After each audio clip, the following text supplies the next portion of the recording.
All righty, we're going to go ahead and get started. Good evening on this rainy, somewhat cold spring morning. Welcome to the final session of the late spring 2025 series of Delaware Mini Medical School. It's been great working with our colleagues at Christiana Care on this particular series.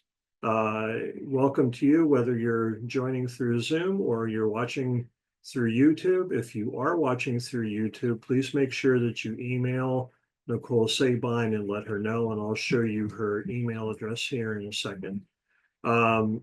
Nicole has put the link into the chat. If you're having problems with Zoom, suggest you switch over to the live stream now. Just a reminder, as always, this is a Zoom webinar, not a Zoom meeting, so you don't see each other. We don't see you. You only see the presenters, and we only see the other presenters and panelists. Please use the Q&A feature. Don't ask any questions of a personal nature. We will do our best attempt to answer all questions, both housekeeping and the clinical questions. This evening is a nice beefy presentation, so we're going to have a little bit less time at the end for questions, but we'll do our best to get through them. Just remember, if you have a question, likely somebody else does, so make sure that you're listening carefully to make sure that the question you're asking hasn't already been answered and asked by somebody else. You do need to stay through the entire presentation, but when the official presentation is over and the Q&A starts, that's the time when you can leave and you'll still be counted as being in attendance. At this time, we're going to turn it over to my colleague, Christy Handley, with the Sussex County Health Coalition to introduce this evening's speakers. Christy. Great, thanks, Tim, and welcome to each of our speakers from Christiana Care. I'm going to start with Shanice Bedassie. She is a certified pathologist's assistant with experience in community, academic, and private institutions where she has played a vital role in disease diagnosis through surgical and autopsy pathology. As a Board of Trustees member of the American Association of Pathologist Assistants, she advocates for excellence in the field and strives to inspire and support failure STEM professionals or future STEM professionals. Shanice earned her bachelor's degree from Northeastern University and her Master of Science in Pathology Assistance from Rosalind Franklin University of Medicine and Science, and she works as a pathologist assistant at Christiana Care. Our next speaker is Dr. Thomas Chou. He is a pathologist at Christiana Care, specializing in surgical and autopsy pathology. He is board certified in both anatomic and clinical pathology. Dr. Chou graduated from the University of Pennsylvania Perelman School of Medicine. And last but not least, we have Dr. Mary Iacocca. She is a pathologist and has practiced clinical and anatomic pathology at Christiana Care for over 20 years. She is the laboratory director and the chair of the Department of Pathology and Laboratory Medicine. Dr. Iacocca received her medical degree from Virginia Commonwealth University School of Medicine and pursued her residency at the University of North Carolina Hospitals. I'm going to turn it over to our speakers. Welcome.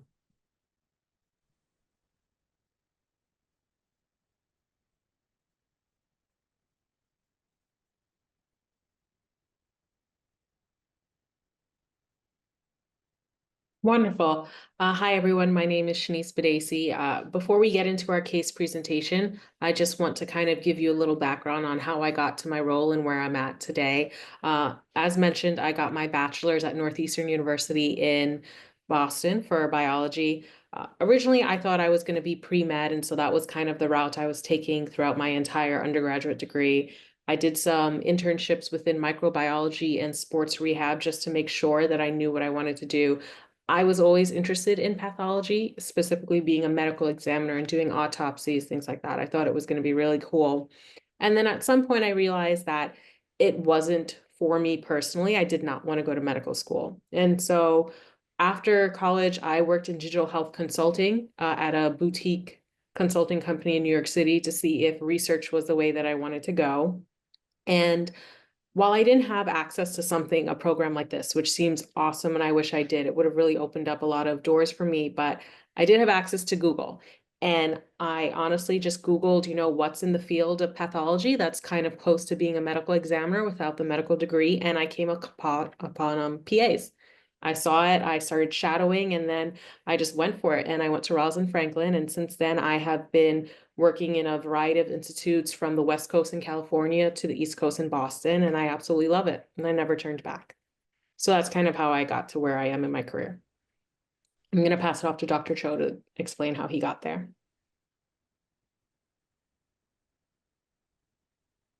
Okay. Well, hello, everybody. I'm Thomas. I'm one of the pathologists here at Christiana Hospital.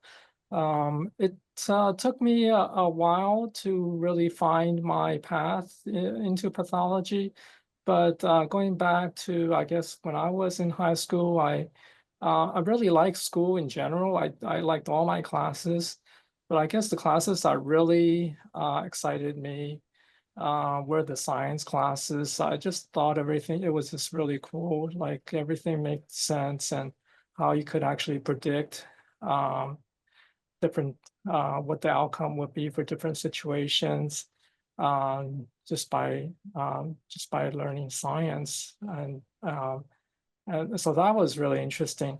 I was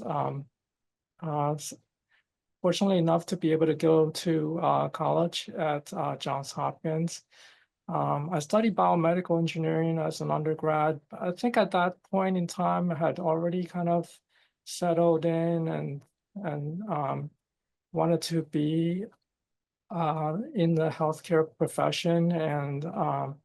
And so my interest when I was in college was well, I really kind of started to develop an interest in the neurosciences. So I kind of did a little bit of research in neuroscience, and that I think kind of propelled me in the direction of maybe I was thinking, well, maybe I can be a neurologist one day. I applied to medical school and I was able to get into University of Pennsylvania. When I was in medical school, I was still kind of open-minded about what I wanted to do. In the very first year of summer, when I was in medical school, I got a small grant from the National Institutes of Health to do some research work. So I found a laboratory, and it turned out, and this laboratory was studying brain tumors and Alzheimer's disease, and so I went in there and never really had any ideas about what pathology is all about, but it was a neuropathology laboratory.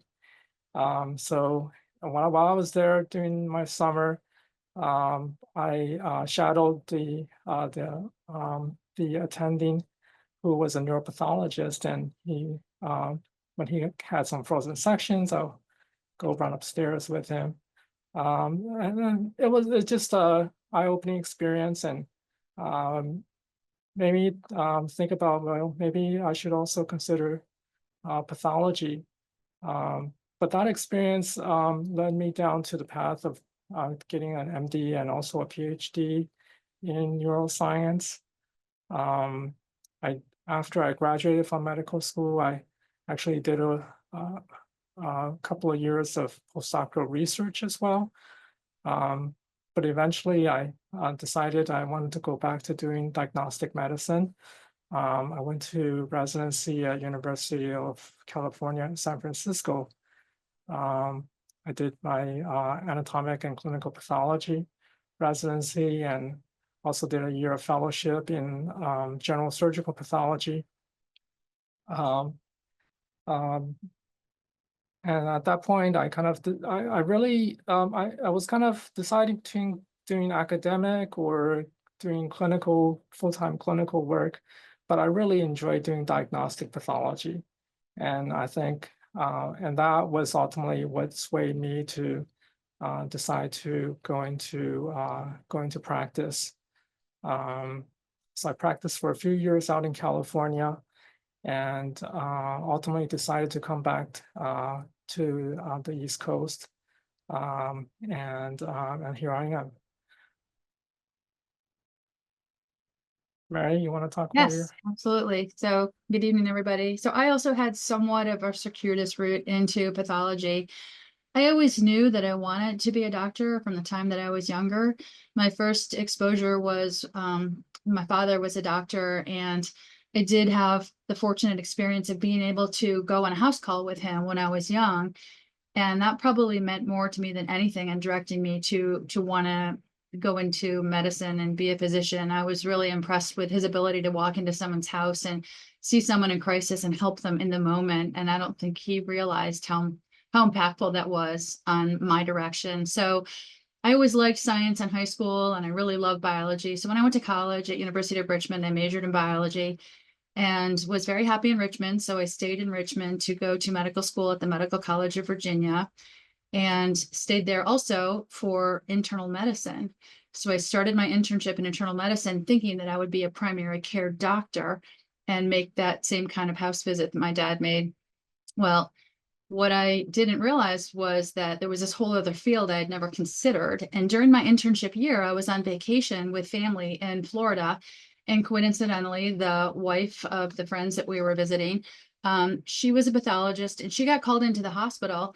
And I jumped in the car and went with her. We went into the lab, and she had a biopsy to look at, and it was a lymph node biopsy. And she looked at it and very quickly determined that it was metastatic breast cancer in a lymph node. And I was so impressed that she could, number one, quickly tell that it wasn't lymphoma, and she knew it was carcinoma, and that she knew where it was coming from just by the look of it. And I thought that was really neat. So it occurred to me that what I really liked about medicine was the disease process, and how to discover what was going on with a patient was really fascinating to me. So at that point, I switched from internal medicine to pathology and moved from Richmond to UNC Chapel Hill. So I moved down to North Carolina, took that additional 4 years to do a pathology residency, and then did fellowships in cytology and surgical pathology. And that's how I became a pathologist. And I came up to Christiana a couple years after I finished my fellowships. I was on faculty at Chapel Hill for a couple years at the medical school, and was invited to come up here and interview by a former pathology resident classmate, and fit in with Christiana's team, and have been very happy here ever since doing diagnostic pathology. And we're happy to have Tom and Shanice on board. So at this point, we can go into our presentation. So I'm going to share. And let me know when you can see my screen.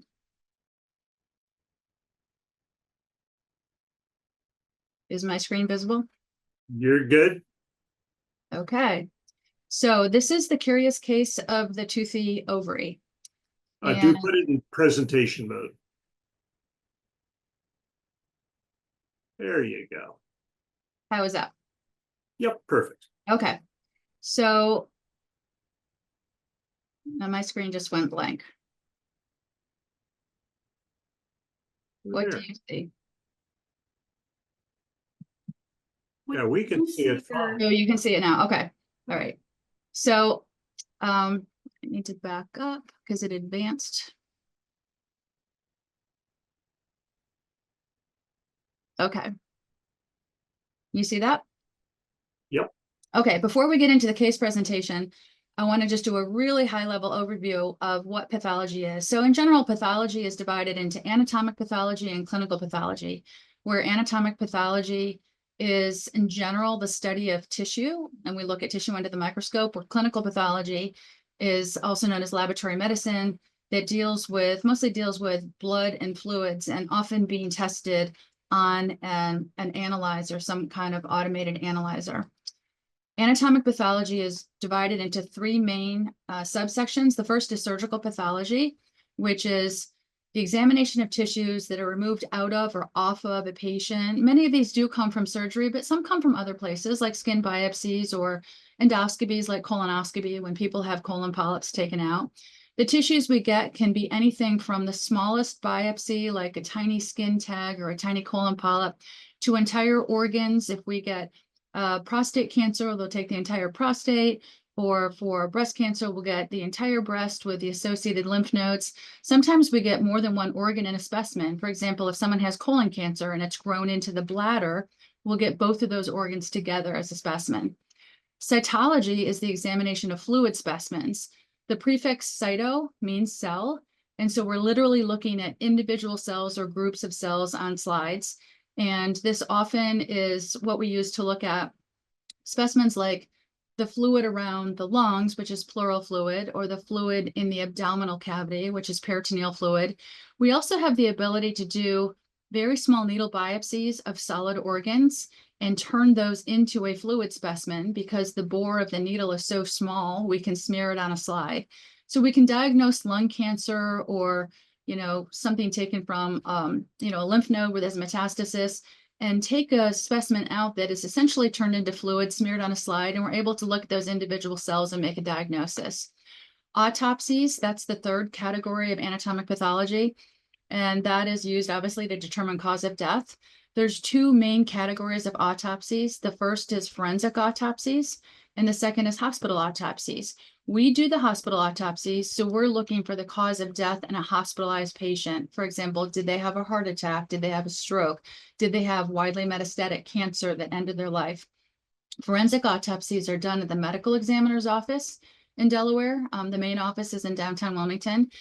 Forensic autopsies look for things like overdose, accidental death, suicide, homicide, even cases of neglect. So they're very different types of autopsies, but those are two different career paths you can take if you're interested in one or the other. Clinical pathology, from a very high level view, there's different sections of the laboratory.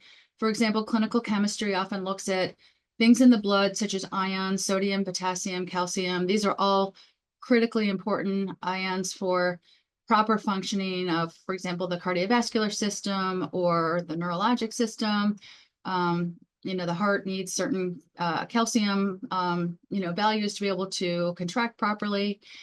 The section of hematology will measure things like hemoglobin and hematocrit. So you know that hemoglobin is the molecule in the blood that carries oxygen, and it's critically important to have a sufficient amount of hemoglobin in your blood to be able to have oxygen carried to your tissues so you can carry out your, organ functions. Transfusion medicine deals with blood products and investigating what blood products a patient might need, and also getting those products to them and infused in them. So in this upper right-hand picture, we see some packed red blood cells. We've got some A positive cells, some O positive cells ready and refrigerated, ready to go into a patient. They have to be cross-matched to the patient to make sure the patient doesn't have antibodies against those units. And so that's what the science of transfusion medicine determines. Transfusion medicine also gives things like platelets and cryoprecipitate. Microbiology is the section of the lab that looks at what infectious organisms are causing disease in our patients. We do a lot of cultures. We culture blood and urine. We also culture tissue, cerebrospinal fluid. In this bottom right-hand picture, this is a culture plate where something's been plated out. And from looking at that, it can often help us determine what the organism was that was in the sample that we drew. Molecular diagnostics looks at DNA, RNA, and proteins to determine cause of disease. Sometimes that's when we're looking for things that cause cancer, and sometimes it's when we're looking for infectious organisms. Two that we do in great frequency at Christiana are we look for hepatitis, like hepatitis B and C. We also look for HPV, which is the human papilloma virus, the virus that is known to be a significant contributor to the formation of cervical cancer. So we'll get into our case presentation. Our patient is a 28-year-old woman who came in to her doctor with right lower quadrant abdominal pain that she described as a dull ache. We'll look at this schematic, and in any schematic or image that you look at from a patient, it's always presented as if the patient is facing you. So the right is on your left and the left is on the right. So her right lower quadrant pain is down here in quadrant number 7. So if you were wondering about what could be causing her pain, obviously in the right lower quadrant, the appendix is there. So that's probably a number one thing to make sure she doesn't have appendicitis. Other quadrants have other organs associated with them. So you can see the kidneys are in the mid portion on either side, on right and left. The middle of the stomach can have GI issues, or the aorta. If there's an aneurysm in the aorta, it can cause mid-abdominal pain. The pancreas is slightly higher. The liver is on the right, in the right upper quadrant, and the spleen is on the upper left. So for example, if someone had an injury where perhaps they fell down skiing and came in with left upper quadrant pain, you'd be worried that they ruptured their spleen. Notice, however, that at the bottom, the pelvic organs, while they're midline, they can also radiate to both the right and the left. So an important part of her history, and her physician asked her, you know, have you had any nausea or vomiting? And she hadn't. She just has this dull ache. She's kind of not comfortable. So a physical examination was done, and her vital signs are normal, with a blood pressure of 125/72, normal temperature, no fever. Her pulse was normal at 72. And then her physician did an exam and found out that she didn't have a lot of tenderness in the right lower quadrant. So while she was experiencing a dull ache, when there was pressure, it didn't really increase the amount of pain she was having. And that's important because often appendicitis will give tenderness when you press down in the right lower quadrant. That really does elicit more pain. So it was determined that she didn't have what was considered an acute abdomen, which is when there's sufficient concern about the level of pain and perhaps distension that she might have to go to the operating room. So there was time to do more studies. So the first thing they did was draw blood, and this is where we come in to be a little bit helpful. So some blood work was sent off, and it was determined that her white blood cell count was normal, in the normal range. So that makes you think that, well, perhaps her appendix isn't really inflamed if she doesn't have an elevated white count. Importantly, in a woman who's in this age range, a pregnancy test is almost always done for abdominal pain. Her pregnancy test was found to be negative, and her hemoglobin was normal at 12.2. So there's probably not an ongoing slow bleed going on where she's losing blood into her abdomen. So how do the lab findings help change the differential diagnosis? And I know you all have talked about what a differential diagnosis is. It's what are the possible things that could be causing her symptoms. So we have to entertain the possible things in the right lower quadrant. And we've determined that without abdominal tenderness and without nausea and vomiting and without an elevated white count, it's less likely that she has appendicitis. Now, her pregnancy test is negative, so it's pretty unlikely that she has a ruptured ectopic pregnancy. So this schematic here shows how an ectopic pregnancy could have occurred. So here's the ovary, and here's the fallopian tube coming off on the right. This is the uterus with the inside of the uterine cavity. When an egg is released from the ovary, it travels into the fallopian tube, and normally it gets fertilized inside the fallopian tube. And the fertilized egg travels down the fallopian tube into the uterus and embeds in the wall of the uterus. And that is where the pregnancy takes place, or where it should take place. When it cannot pass all the way through the fallopian tube, it's called an ectopic pregnancy. Now, ectopic simply means in an abnormal location. So it is abnormal for a pregnancy to start growing in a fallopian tube here. The risk is that it can rupture, and when it ruptures, it can bleed. So it's really important to rule out an ectopic pregnancy. And with a negative pregnancy test, it seems pretty unlikely that that is what is going on. But what other organ could be the culprit? Well, remember, the ovary is sitting right here too. So in order to take a look at her ovaries, it's time to do some imaging. So she got a pelvic CT.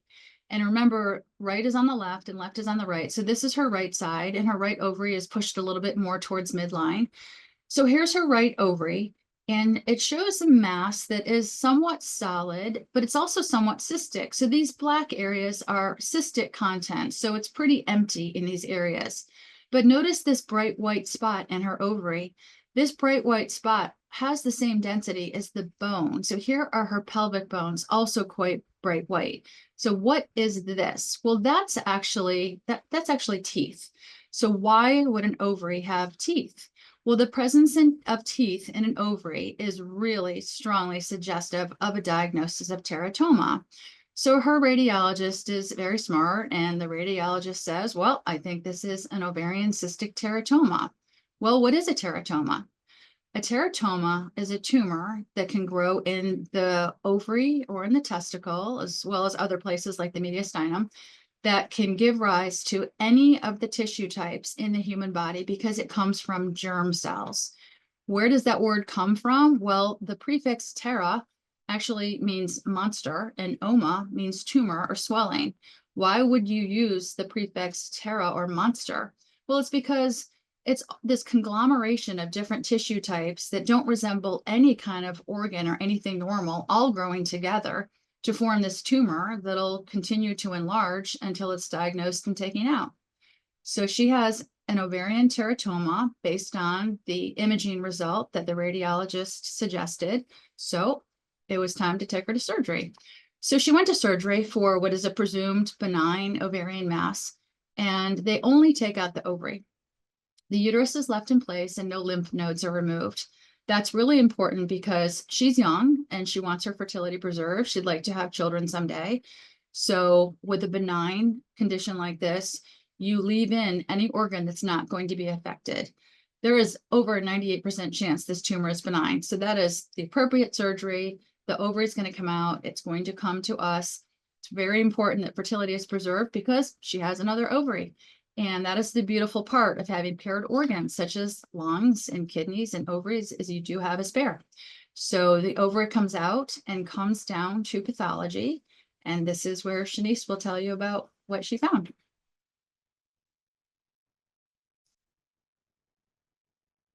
I think you're on mute still. Here we go. Sorry There you about go. that. Yep, no Yes. problem. Great. So once it's received in the pathology lab, the surgical lab, there are a couple things that I then have to do to prepare it for the pathologist. I have to create a gross description, which is basically just like a written report of what it is that we have. And then I have to sample the tissue in order to sample what is normal tissue and anything of interest that might help with the diagnosis.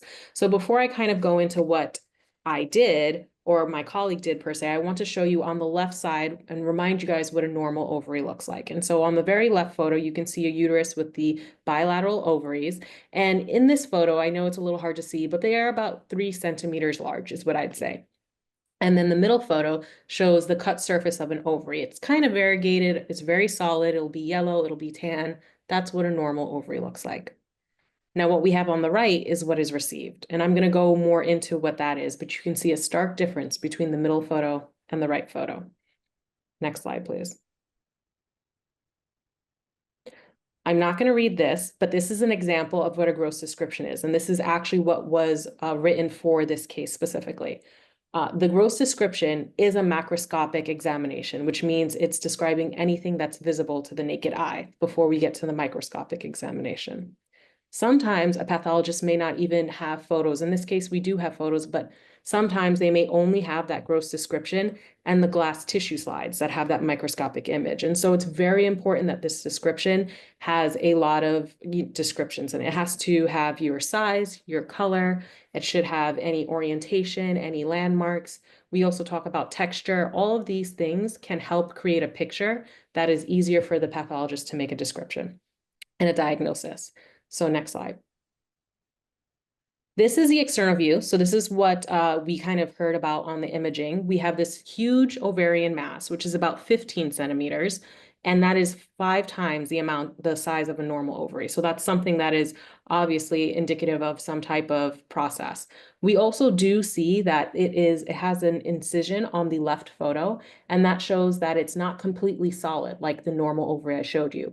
This was filled with some type of greasy yellow fluid, and you can kind of see there are solid components, but there's a lot of empty space, which correlates to the imaging we saw. Next slide, please. Now, I'm just going to point out some of the important things that kind of let us know that macroscopically it looks like a teratoma. The color difference that you see here is due to a fixation. So when we get it fresh, like in this photo, it's pink. The photo previously to that was after it was fixed in formalin, which just helps us preserve the tissue and make sure that we can kind of get viable tissue on the slides. What I want to point out here is to the right of the ovary, we do see dark hair admixed with a greasy yellow debris. And this was inside of that ovary. Or this lesion right here. And so what that tells us is if we have hair in the ovary, there's likely some skin cells somewhere in there, which normally would not be seen in an ovary. Next slide, please. Now, what you can see there, you see an outer zoom on the left, but we kind of see it a little bit more on the right. We do have that tooth that was also seen on imaging. So we have a well-formed white tooth in keeping with an incisor. And there were some additional calcified components that were underneath that tooth, but that's the second thing that we see. So first we saw hair with possible skin. Now we're seeing teeth and possible bone, all within this cystic ovarian mass. Next slide, please. And then the last thing I want to point out, which was kind of a third component of this ovarian mass, is this little kind of cystic structure that was filled with a fluid, and it has these little trabeculations here that are in keeping with muscle. And that's something that we also would not have seen in a normal ovary. And so in this gross description, the PA that did this case basically described not only the size, which was abnormal, but these three main components that they found that we know are not typically seen in an ovary. And each of these components were then sampled. A sampling goes between 1 to 2 centimeters, and they only take a small snippet of tissue that we think may be diagnostic, and it gets processed and then turned into a glass slide. Accompanying those slides is the gross description, and in this case, some of the photos. And that it then goes to the pathologist's desk. Next slide. Okay, so the slides come to us and we look at under the microscope. So this is an image of what it looks like under the microscope. So what we have here at the top is skin. It looks like normal skin. There's keratin here. You can see a hair follicle down here in the lower left, and the brown in the middle is the hair itself. You see another hair in cross section here. Then you see these glands around the pore, and these are sebaceous glands. So these are all elements of normal skin. We have hair follicles with sebaceous glands, oil glands in our skin, and this is normal looking skin in the ovary. On the right, there's a higher power view. The skin's a little compressed here, and there's a lot of keratin. So this keratin is the same as the keratin that comes off our skin and that flakes off in the shower, or, you know, if it's on your head, can turn into flakes of dandruff. But in the ovary, it has nowhere to go. So it builds up and turns into that yellow, greasy material that Shanice was showing on the gross image. To the left of it, we have cartilage, so another benign element. Other things that we can see in teratoma, epithelium that looks like it's from the intestinal tract, a high power view, a low power view on the right with inflammatory cells. This could be a biopsy from the GI tract if we didn't think it was, you know, we didn't know it was from the ovary. We also have examples of more cartilage, adipose tissue. On the right, we have bone. So we can see bone in teratomas. And then two elements we see microscopically, not infrequently. One is neural tissue. So this looks very much like brain tissue we get when we have a brain biopsy. It's a little bit more cellular, but this is neural tissue from a teratoma. And not infrequently, we see thyroid tissue. So these are thyroid follicles with thyroid epithelial cells, and in the middle is thyroglobulin that holds the thyroxine, the metabolite that helps us with our metabolism. So normal elements, but in a very abnormal location. Can teratomas be malignant? Yes, they can. There's two different ways that a teratoma can be malignant. One is if it has immature elements that are what you would see from a developing embryo. This is very immature tissue and could be from a developing embryo, but this was found in a teratoma. So this is an immature teratoma. So this is the less than 2%. And then we can get malignant transformation of benign elements. So that thyroid tissue I showed you, if that turned into cancer, the most common form of thyroid cancer we see is papillary carcinoma. And this is a papillary carcinoma that developed from thyroid tissue within a teratoma. So teratomas can be malignant, but the vast majority of the time they're benign. So they only take out the ovary, send it to us, and we look for these immature elements to make sure that they're not there. And then if we determine it's benign, the patient's cured, surgery's done. If it's malignant, they need additional treatment. Well, now we'll move on to a potpourri of pathology. Okay, thank you, Mary. Mhm. For the next couple of minutes, I just wanted to give everybody kind of a overview of diseases. Pathology, after all, is the study of diseases. And it's not possible, of course, in this limited time to be able to do this in a very thorough manner. But we'll try to cover a few areas of interest that I think might hopefully help people have a better idea of what diseases actually look like. I think that's sometimes the easiest way to understand them. If you go to medical school, you would a traditional medical school, you would spend the first 2 years of your medical school learning about what's normal and what's abnormal. And here we're gonna talk a little bit about what's normal and what's abnormal. There's a few select organs. First one we're gonna talk about is skin. And so I'm gonna turn it back to Shanice to let her tell you what skin looks like and skin diseases look like and how she processes those specimens. Thank you very much. Yeah, so as Dr. Chou said, we kind of have to have an understanding of normal, what's abnormal, and a lot of microscopic diseases do have some key featuristics macroscopically that you can kind of say, this might be basal cell or squamous or et cetera. And so if you look at the photo on the left, starting from the top left, we have basal cell there, which you can kind of see as this pinkish red lesion with ill-defined borders, and sometimes you might see some vessels in it. Then moving to the right, we have squamous cell, which tends to have a very crusted, ulcerated look to it. Bottom right, we have Merkel cell, which is this vivid red, well circumscribed and sometimes raised lesion. And then to the bottom left, we have melanoma, which has this dark pigmentation that could have borders that are regular or irregular. And so these are things that I would typically make a note of in my description. And then if we move to the very right, I have both the top and bottom photo. This is an example of what might be received in the lab. This is a skin ellipse. And so in this one here, you see this pigmentation, which kind of looks very similar to melanoma. And the bottom right photo is how I would process that. And so I would put on ink on a specimen, and I'll do this for any organ. And ink basically allows a pathologist under the scope to see something of importance. A lot of times it may be a margin. It could be something that I just want to bring their attention to. And then I would cut it up. I would then have it processed and turned into a glass slide. And then they would go ahead and look at it microscopically to make an actual diagnosis. Next slide. Okay, just to give a broad overview, one of the first categories of diseases that we see very commonly is inflammation. And inflammation can broadly be broken into two different groups. One is acute inflammation and the other is chronic inflammation. Acute inflammation is mediated by a type of immune cells that we call neutrophils. And they are commonly due to bacterial infection. And you can see here, this is an example of a skin that has been injured. To the top right corner, you can see the normal epithelium that lines the surface of our skin. And on the lower right hand side, you see that surface is gone. And in its place, there are lots of neutrophils. And this is also a regenerating skin. So this is not one where the cut had happened just a few minutes ago, but rather maybe a day later, because you can see that there are some epithelial cells that are trying to grow over and cover up that area that was injured. Next slide.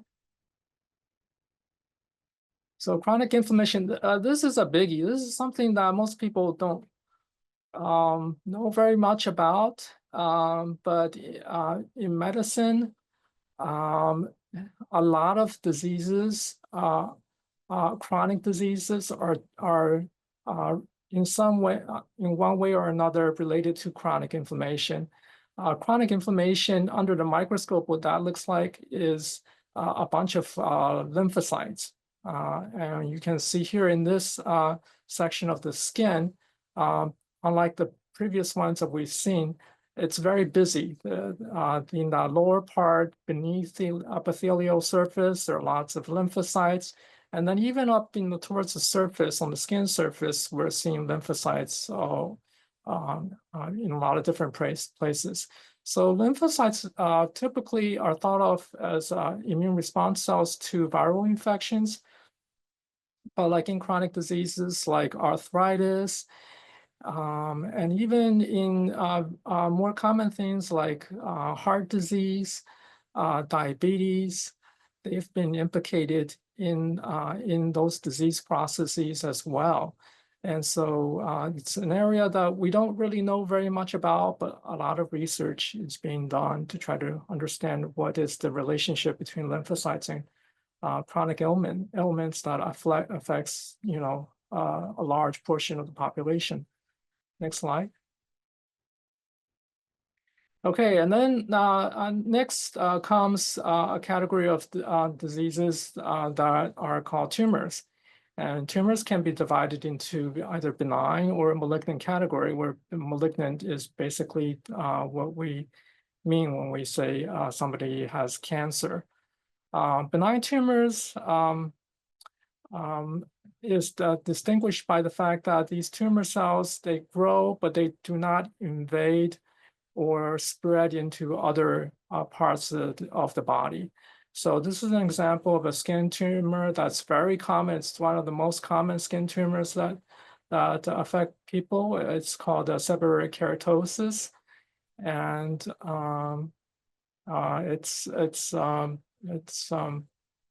it's completely cured once it's removed. Next slide. This is an example of what skin cancer looks like. This is so unlike the benign tumor that we saw before, where the growth of the cells is confined to the surface. Here in this slide, what you're seeing is the surface cells growing underneath that surface. It's growing in areas where it should not be growing into. And you can see also how disorganized this group of cells are growing. They have very jagged edges, and there's also this kind of pale connective tissue reaction. It's essentially scar tissue that's trying to block these cells from going deeper into the tissue. But unfortunately, the scar tissue is not strong enough. And if this is not removed, this could become very dangerous. So just cancers of the cells that line the surface of our body, both the outside and the inside. So what I mean is not just the skin surface, but also the your mouth and your esophagus, stomach, intestines, even the lungs. These cells, cancers that arise from these cells are all called carcinomas. Next slide. And this is just a higher power view of a type of skin cancer that we call squamous cell carcinoma. So these cells look very similar to the cells that are on the skin surface. Next slide. So we already talked a little bit about skin cancer. Skin cancer is really common. So in the US every year, we're seeing over 5 million cases of skin cancer. But besides skin cancer, the other more common cancer by site would be breast cancer in women, prostate cancer in men, lung cancer, colon cancer. Melanoma is another type of skin cancer, but that is a much more aggressive type of skin cancer. Bladder cancer, lymphoma, which is cancer of the lymph node system, kidneys, uterus, leukemia, which is cancer of the blood cells, pancreas, and thyroid. Next slide. Okay, so let's switch to our next organ. This is the breast. Shanice? Yes, so for a breast specimen, outside of a biopsy, we receive two main specimen types. And so I'm going to start at the very top left. That is a lumpectomy, which is a smaller excision of your breast. So it won't be the entire breast, but it's just a portion of it that is of interest. In this photo, you'll see two metallic wires. They're called localization wires. And those wires basically help guide us as to the area of interest that was found on radiograph. And then if you go to the middle top photo, there's ink on this. And so as I mentioned before, the ink kind of designates an area of importance for the pathologist. And in this case, it's telling us orientation. And so what it'll do is certain inks will represent superior, inferior, medial, lateral, anterior, posterior. And then the very top right photo, I just wanted to show you guys what it looks like once you cut into the lumpectomy. Breast tissue tends to be very fatty. You'll have some fibrotic tissue in there as well. It should be pretty soft or rubbery to the touch if it's fatty or fibrous, respectively. And tumor, for the most part, tends to be very firm. It'll be pink, it'll be gritty, it'll feel very, very different. And then what we do have on the bottom left photo is a mastectomy. And so this is a resection of the entire breast with axillary tissue. That axillary tissue is what you see right there, that's fatty, and that's just tissue that's underneath your armpit. It has a lot of lymph nodes in it. You'll see the skin with the nipple and all of that. The bottom right photo is how we would ink a mastectomy. And so typically you just ink that posterior or the very back aspect of it, because that's what's lying over the muscle. And then you would cut it as well. And so the cut surface looks very simple, similar to a lumpectomy. It's just a lot more of it. And we would sample that, and then that would be what you would see now histologically. Next slide. Okay, so first of all, before we go talk about diseases, let's first take a look at what breast tissue looks like under a microscope. So breast tissue under the microscope contains ducts and lobules, so they're responsible. The lobules are responsible for making milk after delivery, and those milk products are transported via the ducts into the nipple. We also have other cells that include fat cells and connective tissue. So that's kind of what normal breast tissue looks like. Next slide. Okay, so breast tumors are actually very common in women, and fortunately, most of them are benign. And one of the most common benign tumors in breast is a tumor we call fibroadenoma. And this is an example of what a fibroadenoma looks like. So unlike that previous slide I showed you, here we're seeing what's missing is the fat and the connective, well, mainly the fat cells, and then also the lobules. And in its place, we're seeing all these little ducts and this fibrous stromal tissue in between. Next slide. Okay, so breast cancer. So this is an example of a breast cancer that had been surgically excised. So under the microscope, what we're seeing, in contrast to that previous slide, we're seeing these little abnormal shaped ducts that are kind of floating all around the connective tissue stroma. It's also invading into the fat, and this is not where they should be. Next slide. And under higher power, you can see these, appreciate these cells better. And also notice, but I think it's probably a little bit hard for you guys to appreciate at this point, is that these cells are what we call atypical. They have enlarged nuclei that are disorderly. They're not forming well-formed glands. And oftentimes they have little dots in them that we call nucleoli. And they have diminished amount of cytoplasm compared to cytoplasm is the material that's around outside of the nucleus. So this is a breast cancer that we call the invasive ductal carcinoma. It's the most common type of breast cancer. Next slide. Okay, so normal breast tissue is hormone sensitive, and it expresses a hormone receptor called the estrogen receptor, and they will regrow in response to the estrogen receptor. In normal breast tissue, the expression of this receptor is low. And so you can see there's this kind of pale brown staining in some of these cells. And that's the estrogen receptor expression. Next slide. In breast cancer, however, they often will overexpress the estrogen receptor on their cell surface. And this will allow them to pick up even very low levels of estrogen and grow in response to that. So, so for women who are postmenopausal, when the estrogen hormone level is low, these tumor cells will continue to grow in that setting. Okay, next slide. Okay, so that's a quick overview of breast diseases. I just talked about the two most common types of breast tumors. Let's talk about next prostate, which is found in men.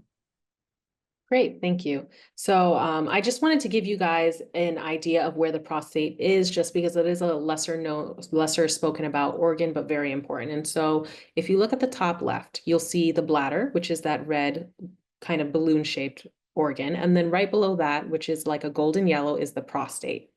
And if you see from the middle, you'll see this kind of mucosal lumen, and that is the urethra that's connecting from the bladder through the prostate into the penis. You'll also see that there's this pink kind of circular ovoid thing on the right. That is your seminal vesicle. And what is not shown here is also your vas deferens, which connect to your testicles. And so those are three tubes that kind of insert and meet into the prostate, and then they kind of exit through the urethra. Now the photo on the right will show that exact same picture, except now you see that the prostate is enlarged. And so this can be for a benign or it can be for a malignant process. And only way to really kind of do that, to kind of tell the difference, is to biopsy it, and then inevitably you do take the prostate out. And so on the bottom left, that is a photo of a real prostate. There you'll see the prostate, which is being circled. And then those two projections on the top are your seminal vesicles and your vasa deferentia. The middle photo just shows how it would be inked, and that's just the prostate bisected, still looking at the external surface. And then the bottom right photo, all the way, that is a cut surface of the prostate. And so what you can see here is it's tan pink. It's a little nodular, which makes sense because it was enlarged. There is this slight yellow discoloration on the bottom right quadrant. That can be, reaction due to a biopsy. It could be a malignancy. It can be a lot of things, but it is an area of interest. One thing that is very interesting with the prostate, as opposed to other organs, is that macroscopically, it's a little hard to tell what the disease process may be. And so in this case, it's extremely important to sample it heavily and then also look at it under the microscope, as opposed to, for example, the skins, where I can kind of tell you based on how it looks, it may be A, B, or C. I cannot do that macroscopically with the prostate. Next slide, please. Okay. Okay, so this is what prostate looks like under the microscope. This is what normal prostate tissue will look like.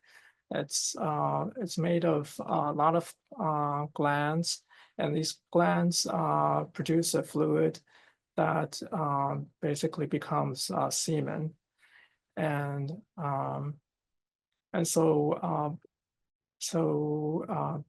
a number of diseases can affect the prostate. One of the most common is just enlargement of prostate as men age, and that's called benign prostatic hypertrophy. And it wouldn't look very different from what I'm showing here in this slide. Sometimes the glands will get very big. Oftentimes there will be inflammation, there will be lots of lymphocytes, but essentially the features are similar to what you see here. Next slide. Okay, prostate cancer. Prostate cancer is very common in men. This is a picture of what that looks like on low power magnification under the microscope. Prostate cancer, unlike the benign glands that you see around it, these are which are large. These are very small, kind of disorganized glands that are infiltrating through this organ. So usually prostate cancer is diagnosed at a low stage because we have a very sensitive marker for prostate cancer called PSA. But if picked up late, or if it's a higher grade cancer, it can spread elsewhere. Next slide. And again, this is just a higher power view of what prostate cancer looks like. This is one that is on the lower grade end. And what we mean by when we grade prostate cancer, just like any other cancers, it's based on one of the features that we'll look into is how closely they resemble normal tissue. A well-differentiated prostate cancer would look like normal prostate glands, and ones that are poorly differentiated will be very difficult to tell. So, so as I said, prostate cancer is also hormone sensitive, and so it responds to hormone testosterone. And one of the ways to treat advanced prostate cancer that has spread beyond the prostate is to block the hormone with drugs. Next slide. So before I go any further, I'm just going to take a quick detour and just kind of talk a little bit about what we know about in terms of the science of cancer. So what causes cancer? We know that cancer is caused by changes in genes that lead to abnormal cell growth and spread. Most common type of change that happen to the genes is due through mutations. But some of the changes can also happen at a level that's just not involving DNA, actual changes to the DNA itself. We call those epigenetic changes. Cancer-related genetic changes can be of one of three types. They can be hereditary, so you could inherit some of those changes through your parents. They could, that's rare, it's very rare. They could be caused by environmental agents. So the most common environmental agents, and there are three different categories of those, can be physical, such as exposure to ultraviolet light from the sun, chemical, which would include things like smoking and alcohol, or biological, so a number of viruses, even some bacterial and fungal infections are considered carcinogenic. And then lastly, but this is probably the biggest category, just random mutations that happen during cell division. The cells in our body are constantly turning over, especially the cells that line the surface of our body, the epithelial cells, and that process is not foolproof. And mutations are constantly being introduced, but the cells have a very good mechanism to try to repair those changes. But when those mechanisms are also damaged by genetic changes, then that is how cancer can arise. Next slide. So here's a picture of, and I think, I don't know how many of you know about the chromosomes and how many chromosomes we have in our body, but normally we have 46 chromosomes, and they can be XX or XY. That would determine whether someone is a male or female in general. But in cancer cells, which is what you see on the right side, the chromosomes are just completely different than what you see and so this is a picture of a more advanced cancer, I should say. So not all cancers can show such dramatic changes, but you can see the number of chromosomes. For example, chromosome number 1 in that picture, there's 5 of them. And it's incredible sometimes when you look at these pictures that this cell is actually able to live and divide. Next picture. Okay, so let's talk about another organ in the body, and this one is the thyroid. Great. So in keeping with fashion, on the left-hand side, you'll see kind of what a total thyroidectomy looks like. And so it's a little flipped. as Mary mentioned, the body, but you'll see on the left side, you'll see the left lobe. You'll see on the, I'm sorry, on the right side, you'll see the left lobe. On the left side, you see the right lobe. And then you have a connecting piece called the isthmus. Now, what I'll say is the right lobe tends to look of a normal size, but you can see there is a big difference in size for the left lobe. It also kind of looks a little bit bulbous, probably soft based on its look. It gives me cystic just by that. And so what will happen here is we would ink this specimen, and then the top right shows you the cut surface of one lobe. So the red-brown tissue that you see is what a normal thyroid would look like. The grayish-white kind of mottled looking throughout is what an advanced tumor would look like. That is not normal. That is clearly some type of process. And in this case, it's spread very much throughout the case. It's pretty advanced. And then on the bottom right, this is also an example of a thyroid that looks drastically different from what we see both on the top and the left. And this is a goiter. And so what you see here are multiple nodules that have variegated colors. So they'll kind of look tannish yellow. Some of them look reddish brown. There's some speckling of red all throughout. They're in varying sizes. And it's throughout the entire thyroid. We do not see any normal thyroid tissue here. And this is what macroscopically would look like a goiter that has to be heavily sampled just to ensure nothing's going on. And that's kind of some of the typical sections that you would see in a thyroid.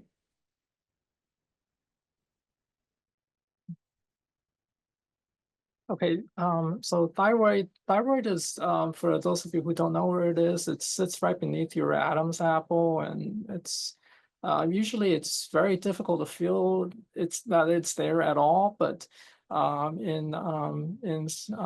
it's quite common for nodules of different kinds to form in the thyroid, and people can feel them. They'll go to the doctor and have it checked out.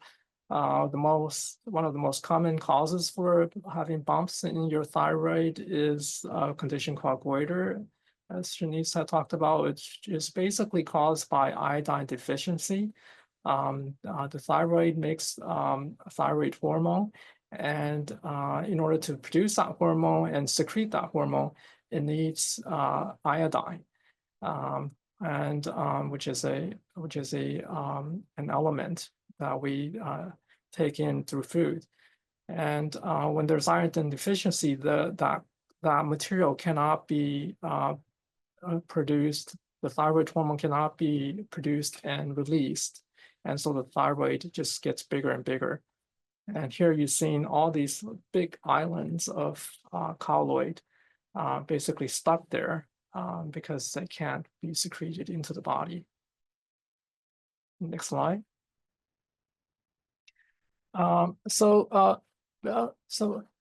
However, a small percentage of lumps and bumps in the thyroid are due to cancer.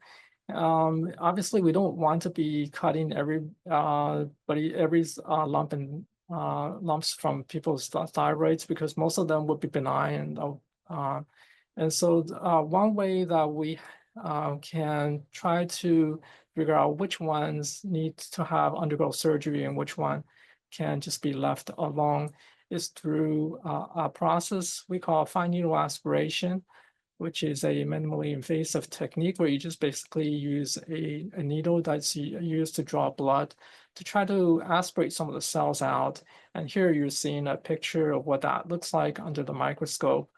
And in this example, this is a papillary carcinoma. And you can see in that center group, the cells have they have enlarged nuclei. Some of these nuclei have little inclusions in them. And so these are features that help us make a diagnosis and allow us to better triage patients. Next slide. So histologically, so under the microscope, this is what papillary carcinoma looks like. Thyroid cancers, many forms are strongly linked to radiation exposure. In individuals who are victims of nuclear bomb and also live near nuclear power plant accidents, the incidence of thyroid cancer goes up dramatically. Next slide. All right. Before I go too long, I'll just make one more comment. So a lot of the tissue that you've seen, Shanice shows there's ink on the surface, and the reason we ink that is because under the microscope, we want to be able to tell the surgeon whether or not they have completely removed that cancer. So if we see tumor on ink, that's indication to them that chances are there may still be microscopic tumor left behind, and they may need to treat that patient more aggressively. Okay, lungs. Great. So on the left-hand side, we'll see a pair of normal lungs. And so the left lung will have 2 lobes, and the right lung will have 3 lobes. And then on the right-hand side, what we'll see is a cross-section of the entire right and left lung. And so the left side of the right photo, you'll see normal lung. And what normal lung looks like is it's red, brown, it's kind of spongy, it has all of these kind of white spots, which are your bronchioles and your airways and things of that sort. In the middle, you have your bronchus right there that's connecting, allowing you to breathe and connecting both of the lobes.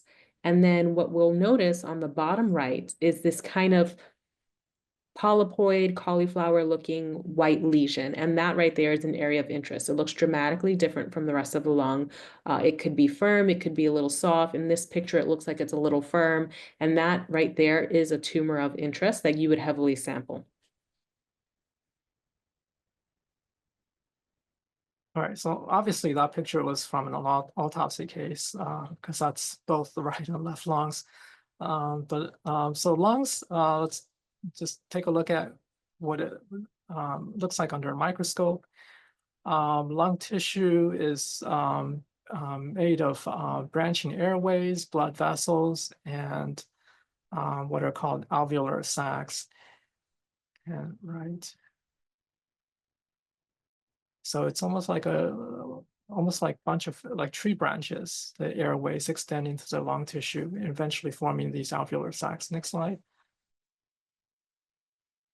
The alveolar sacs is where the exchange of carbon dioxide and oxygen takes place.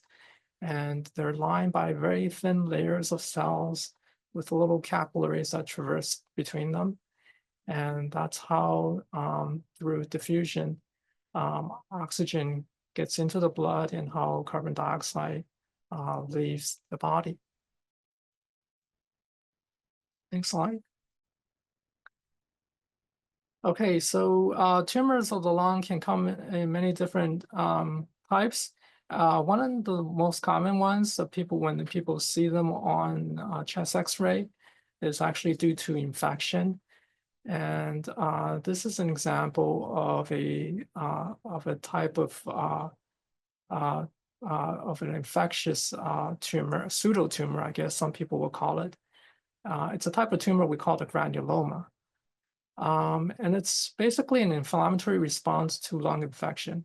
And in this case, if you look at the picture carefully, towards the upper left side, you see this foreign structure that doesn't belong in our body.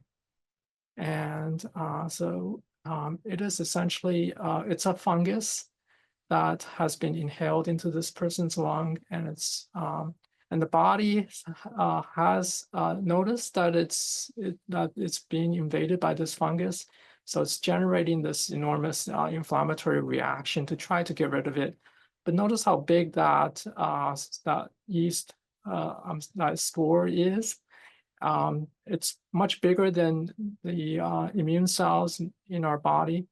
And so to tackle a big foreign organism like that, the cells basically have to fuse together and form what we call a giant cell to try to take it down. And a giant cell can be composed of sometimes hundreds of cells that essentially fuse together and try to work as a team. Next picture.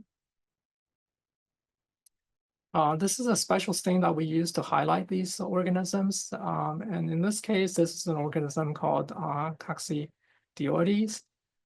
This is a fungus that is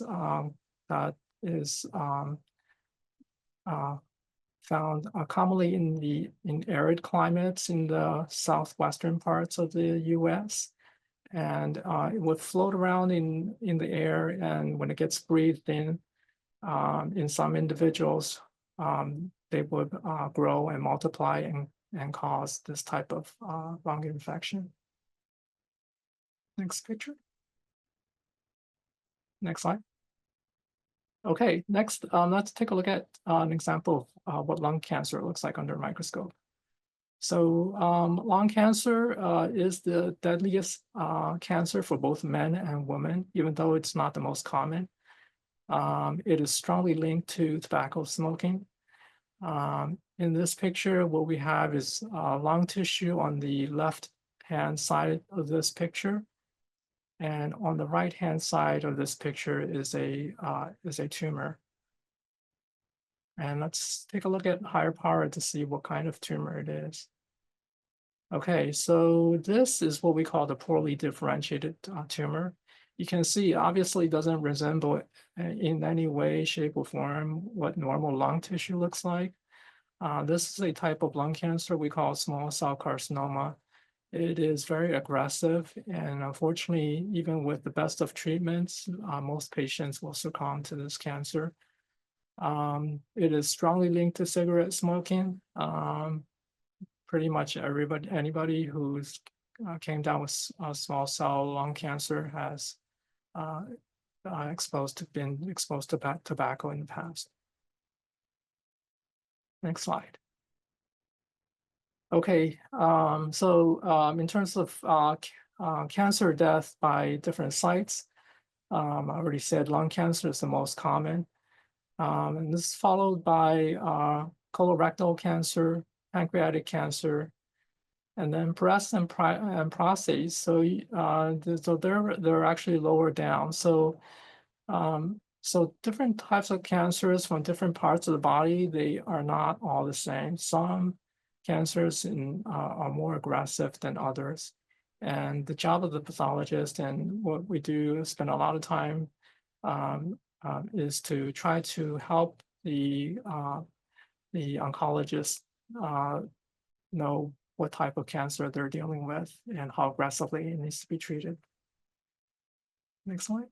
So I think we can open it up to questions now. Oh, okay. All right.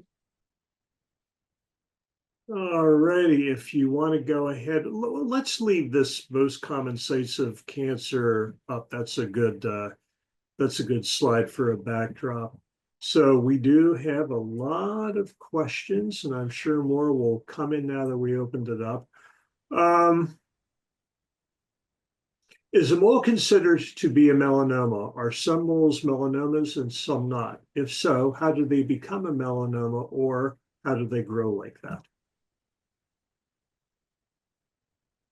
Who wants to take that? Tom, do you want me to answer that? Sure, you can answer it. Sure. So moles are not melanomas per se. Moles are usually benign growths of melanocytes, the type of pigmented cells in the skin.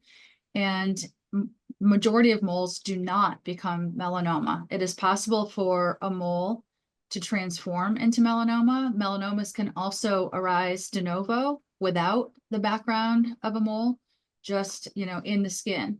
So most moles are benign and most moles do not become melanoma, but it's very important to screen them to make sure they're not growing, to make sure they don't have irregular colors like blue and green, and they don't have irregular borders, because those would be signs clinically on someone's mole that it could be coming to melanoma. All righty. There are a couple of different questions about the prostate. And of them, I'm going to choose this one. Is there a test to predict prostate cancer like the BRCA for breast cancer? You want to take that, Tom? As far as I know at this point, there's there are inherited hereditary factors involved in prostate cancer. But in terms of well-defined genes that are associated with prostate cancer specifically, and whether they can be tested, that I'm not very familiar with at this point in time. There may be, but I don't think it's something that is commonly offered at this point. And was the question also asking about checking for prostate cancer as a screening test? Because if that is part of the question, there is the blood test, PSA, or prostate specific antigen, where that's a very common screening test to do on men that are middle age or older to check and see if it's elevated. Normally it's very low. When it becomes elevated, it can become elevated for either benign or malignant prostate conditions. When it's elevated, that often leads to prostate biopsies. So we get many of those biopsies. They're normally done about 6 at a time from the base, the apex, and the mid portion of the prostate on both the right and left side. So we get these 6 cores of tissue looking for cancer. If there's no cancer, then probably the cause of the elevated PSA is what Tom referred to as the benign prostatic hypertrophy. Okay. Haley asks, how would it be to shadow a pathologist, and what would I need to do to set that up? So the shadowing process takes place through an application that goes through academic affairs, and the application requires that you have a sponsor, and the PAs and the pathologists can sponsor somebody. There has to be someone identified that you can spend the day with. Generally, it's about 4 or 5 hours, and it involves standing both with the PAs as they grow specimens, as well as coming to the microscope with us and looking at slides under the microscope, as well as going into the clinical laboratories and spending time with the laboratorians there, including our clinical architect, a PhD clinical chemist who's great with the students. So there is a process to do that, and you can email us and we can guide you through the process. All righty. How are HeLa cells used for cancer research? And before that, what is a HeLa cell? So Tom, the PhD, can take that question. Lucky Tom. HeLa cell, okay, well, this, I have to jog my memory a little bit, but from what I recall, it's essentially a cell that was taken while the tissue was still alive from a cancer, and it has since then been propagated over many generations, and is used for a variety of research in the laboratory to both study cancer as well as other diseases. So yes, it is HeLa cell. My understanding originally was a cancer cell that came from someone, but Yeah, I think the patient that it came from, I believe she was cared for in Baltimore, so she wasn't far away. And it was named based on her name. Her name was Helen Lane. So they took the HE and the LA and called them HeLa cells. And they were really valuable to the researchers because they're immortal. But then they took this immortal cell line and they commercialized it. So it's for sale to do research with. And I think actually the name was Henrietta Lacks. Oh, was it Henrietta Lacks? Okay. Yeah, Henrietta. Yep, that's right. That's right. Let's see. How common are iron deficiencies, and is one gender more susceptible than another? It's not very common in the U.S. because the salt that we buy is fortified with iodine. But iodine deficiency is quite common in many parts of the world, and it's not common to see a lot of individuals with goiter. Okay. In women, is there a correlation between thyroid cancer and uterine cancer? Or for that matter, are there correlations between any cancers more commonly? So so in women or men? Just in women, the question is In about. women, okay, so there are correlations in cancers, and actually both men and women, but the correlations often have to do with genetic alterations. So for example, there's something called a P53 mutation, and that'll give rise to different cancers of epithelial cell lines. So we not uncommonly diagnose more than one type of cancer in a patient over time. And those cancers are often epithelial. So we can see someone with breast cancer who later comes back with colon cancer, for example. So cancers are correlated. And when they're correlated, they're often correlated for an underlying reason rather than sporadic. All righty. And then going back to a slide that Shanice talked about, how long would it take an ovary, or for that matter, a thyroid gland, to get to the point that we're seeing it in the slides where you're doing sections to find out what's going on?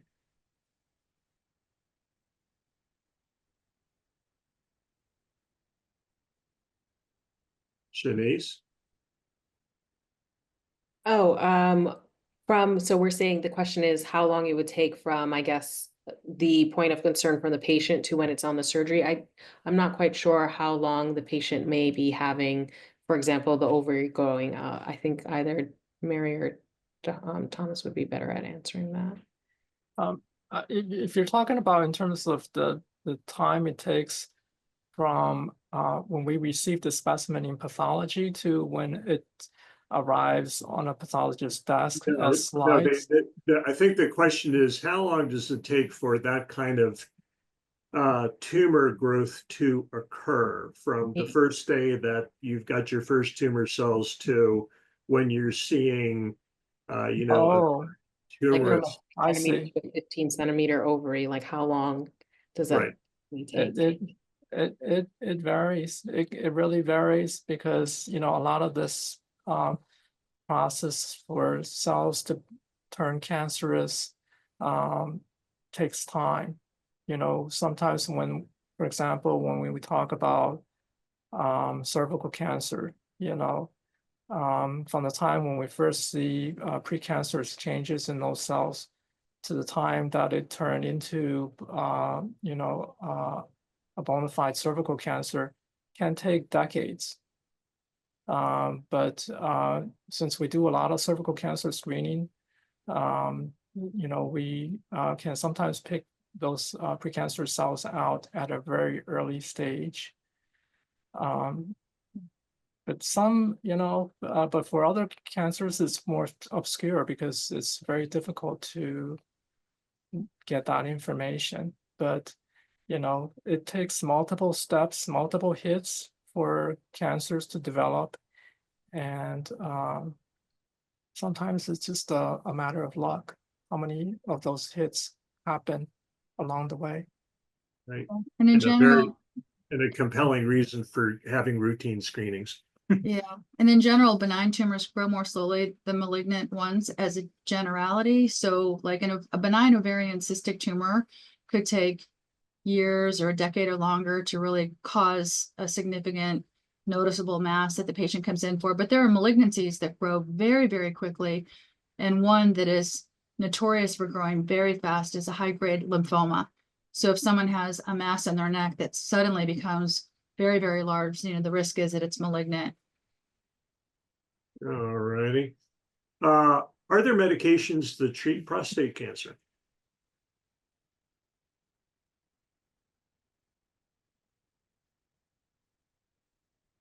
Who wants to take that? Do you want me to take it?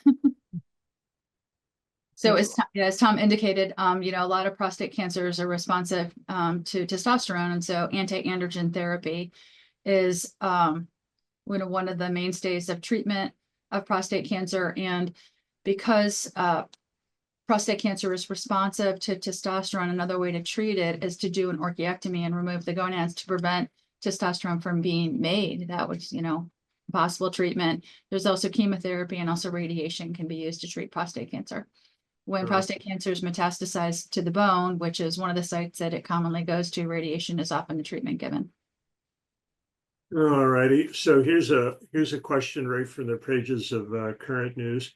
Who would have staged the cancer of former President Biden, a pathologist or an oncologist? So it takes multiple specialties to stage the cancer. So the staging, because it was, my understanding is metastatic to bone, the staging requires first a knowledge of where in the bone the tumor could be. So once he was diagnosed with prostate cancer, if there was a suspicion that it was in the bone, there are multiple specialties that would be involved. So imagers, looking at films of the bone would have a suspicion if there's bone lesions. Prostate cancer, when it goes to bone, often causes lesions that can be seen on images. Also, nuclear medicine doctors would look at a PET scan because PET scans show increased metabolic activity. So a PET scan would light up and become bright in areas where there was a bone metastasis. Then finally, they would involve the pathologist because they'd have to get a piece of that tissue and send it to us, and we would look at it under the microscope to confirm that it was indeed prostate cancer and not some other reason for the bone to have lesions in it. So it's sort of a multidisciplinary approach to come up with the final diagnosis of metastatic tumor, and then we communicate that to the medical oncologist.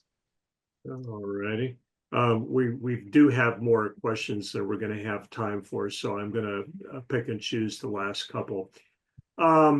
Something that I've actually wondered myself. So we talk about radiation treatment of cancer. What differentiates that radiation from the radiation that caused the cancer to begin with, and how does that complicated relationship work for choosing the right wavelength and the right duration and pinpointing it and whatnot?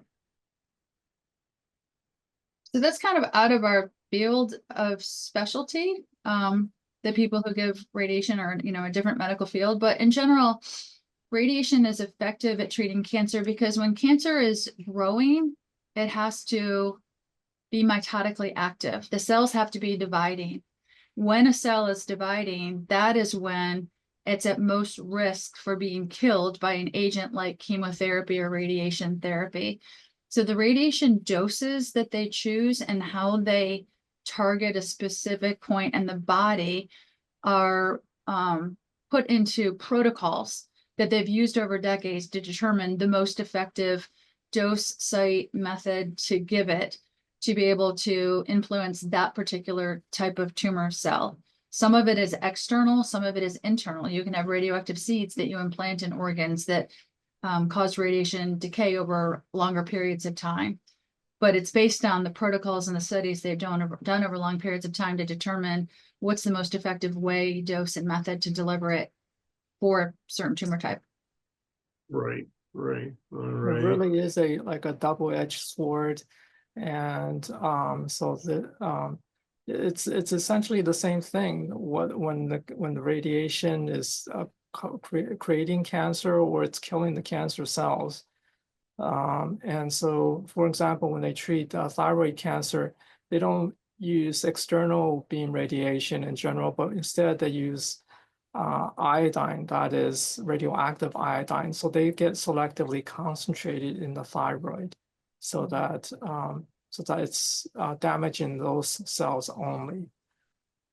Right. Yeah, and there's several instances in which the type of radiation being given, it is known to potentially have the risk of causing a secondary tumor. So historically, one was patients that had Hodgkin lymphoma that affected their mediastinum would receive radiation, but they were known to be at increased risk for breast cancer later in life. Another is patients who have breast cancer and get radiation. For example, if they had positive lymph nodes and the tumor was spread outside their lymph nodes, they might radiate their axilla. Those patients get radiation effects on the skin, including like the skin of their breast or the skin of their upper arm. Those patients are known to be at risk of developing a malignancy of their blood vessels later in life called angiosarcoma. So it is very much a double-edged sword, as Tom says.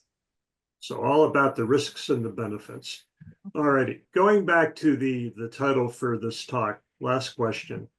The tooth in the ovary, could she have ingested her own twin during fetal development? Could you ask that question again? So regarding the talk of the toothy ovary, could this have been the case where the surviving, the woman in this case, actually ingested her own twin during pregnancy, during Oh, development?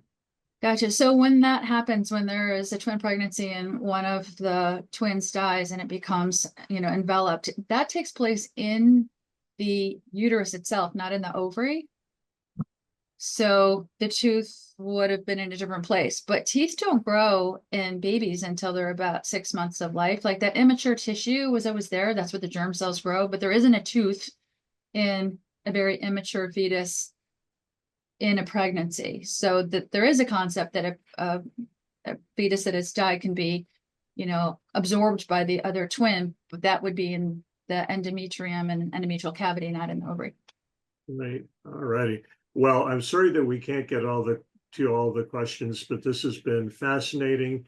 The PowerPoint presentation and the video will go up, probably the video tomorrow. And as soon as our presenters can get me the PowerPoint, we will post that as well. Did want to take the opportunity again to thank our colleagues at Christiana Care for providing the incredible depth of knowledge and expertise that we've heard this evening and throughout the series. And I'll also mention that the next mini medical school is going to be held in July. It's going to be during the daytime. Topics are going to be behavioral health, neurosurgery, nursing, diagnostic imaging, child life, and laboratory sciences.